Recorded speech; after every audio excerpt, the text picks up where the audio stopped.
Adakah ini karma politik Mahyadin Mat Yassin? Scheme of Things yang mula memerangkap dirinya sendiri.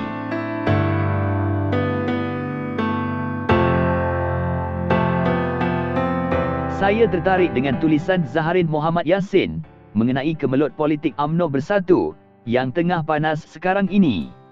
Dan inilah pandangan beliau yang dimuat naik melalui akaun Facebook pribadinya. Dengan tajuk, Siapa yang terperangkap? Mahyadin Yassin berfikiran bahawa Scheme of Things akan menambat atau mengikat UMNO dari sebarang tindakan politik. 2 perlantikan jawatan Ismail Sabri sebagai timbalan Perdana Menteri telah memboleh UMNO menukar sepak politiknya. 3. UMNO sejak penubuhan kerajaan Mahyadin Yassin. UMNO berpendirian, pembentukan kerajaan itu hanya keputusan ahli parlimen UMNO. UMNO hanya tidak membantah. 4. Tidak ada mesyuarat UMNO khas atau tergempar bagi membincang tawaran Mahyadin Yassin untuk menubuhkan kerajaan bersama selepas PHEC hilang majoriti dan perletakan jawatan Tun Dr. Mahathir Mohamad. 5. Itu sebab tidak ada perjanjian dan syarat antara UMNO dan Parti Bersatu, juga antara ahli parlimen dengan Mahyadin Yassin. Sebelum menandatangan surat akuan bersumpah menerima dia sebagai Perdana Menteri. 6. Maka pembentukan kabinet antara 2 cadangan. 1 ditunjuk oleh UMNO dan 1 lagi oleh prerogatif Mahyadin Yassin selaku Perdana Menteri sendiri. Termasuk beliau melantik mereka yang tidak berjawatan dalam parti. 6. UMNO memang wajar tidak membantah akan pelantikan Ismail Sabri sebagai timbalan Perdana Menteri kerana itu adalah prerogatif Perdana Menteri walaupun tidak dirujuk kepada UMNO. 7. Berdasarkan kenyataan media UMNO selepas mesyuarat Majlis Tertinggi pada 7 Julai, sebanyak 7 sebab telah diberikan kepada Mahyadin Yassin bagi beliau meletakkan jawatan Perdana Menteri sebagai terma kerajaan gagal.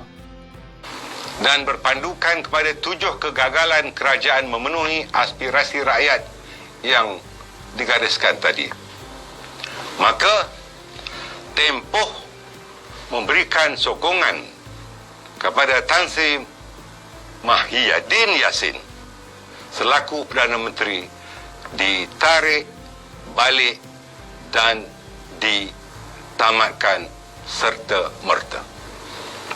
8. Pelantikan Ismail Sabri memudahkan UMNO memainkan peranan dalam apa yang dipanggil tindakan politik baru. 9. Mesyuarat Majlis Tertinggi UMNO telah mengambil keputusan yang betul dan tepat, iaitu meminta Mahyadin Yassin meletakkan jawatan Perdana Menteri. UMNO mendesak agar Tan Sri Mahyadin dapat berundur secara terhormat. 10. Di mana dengan sendirinya membolehkan Ismail Sabri dilantik menjadi Perdana Menteri jika Mahyadin meletakkan jawatan. 1 jalan mudah UMNO berkuasa semula. 11. Apa akan berlaku jugakah sama seperti peristiwa 21 Februari 2020 bila Mahyadin Yassin letak jawatan tetapi 33 orang ahli parlimen Parti Bersatu menarik sokongan keluar dari kerajaan campuran BNPN. 12. Kerajaan Mahyadin Yassin sudah pasti akan terbubar dan kerana tidak ada parti politik yang majoriti boleh menubuhkan kerajaan. Apa akan berlaku seterusnya? 13. Kerana bukan sahaja kerajaan terbubar tetapi juga parlimen terbubar dan satu pilihan raya akan diadakan. 14. Siapa yang akan menjadi kerajaan sementara di masa pilihan raya itu? Kemudian difikirkan. 15. Perkara penting dalam isu semasa parlimen terbubar. UMNO tidak menjadi disalahkan kerana berlaku pilihan raya di masa pandemik. Sebaliknya Parti Bersatu yang perlu disalahkan kerana tidak mahu menerima Ismail Sabri dari UMNO sebagai Perdana Menteri menggantikan Mahyadin Yassin. Kesimpulannya, Scheme of Things yang cuba digunakan oleh Mahyadin Yassin kali kedua telah gagal, sebaliknya menikam dirinya sendiri. Dan dia terperangkap dalam ideanya menyekat tindakan politik UMNO ke depan.